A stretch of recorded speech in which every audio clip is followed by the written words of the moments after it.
I call the Honourable the Minister for Agriculture. Well, thank you very much, Madam Speaker, and I thank the honourable member for his question.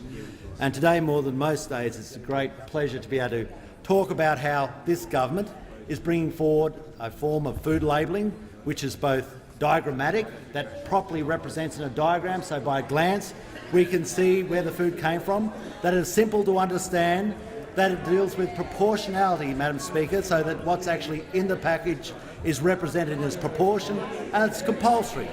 And it's important we do this, Madam Speaker, because we're dealing with other people's money when they go to a shop, and they should know where our food is grown and whether it's covered by our phytosanitary laws, whether it's covered by our occupational health and safety requirements, whether it's been grown under our labour rates, whether it's been grown most particularly to support our Australian farming families and our Australian farms. Now, this has been an issue that has been flying in the fog for so long, but it's going to take this government to land it. It's going to take this government to land it. The Labor Party, obviously, Madam Speaker, had a crack at it, and I had a look at their 2011 election promises when they were under Kevin Rudd, and under 2007 they said they would simplify and strengthen food labelling laws. Simplify and strengthen food labelling laws.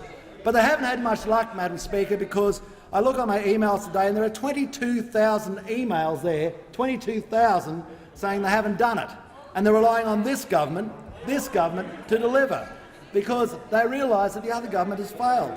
But we have been progressing this. We've been progressing it through the Green Paper, and we're progressing it not only in line of making sure that the Australian people know exactly what country that the food they're eating comes from, because this is overwhelmingly supported by the Australian people, but they also want to know more about the farms that it was grown on. And that's why we're changing our Foreign Investment Review Board guidelines, so that we can clearly tell the Australian people about the ownership also of who owns what. And that's why we're reducing the review process to the Foreign Investment Review Board from $252 million down to $15 million. But, Madam Speaker, there's also an alternate policy. They want to take it from $252 million to $1,000 million, to $1 billion.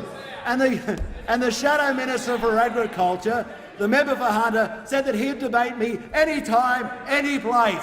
So we gave him a time and we gave him a place. We gave him the Woolbrook Hall at 7:30 on Friday night, but he doesn't want it any time, any place. He wants it in Canberra during working hours. And that's the whole thing, because they are fascinated about this building. They are fascinated about what happens in this building, but they have no fascination, no interest whatsoever in the Australian people.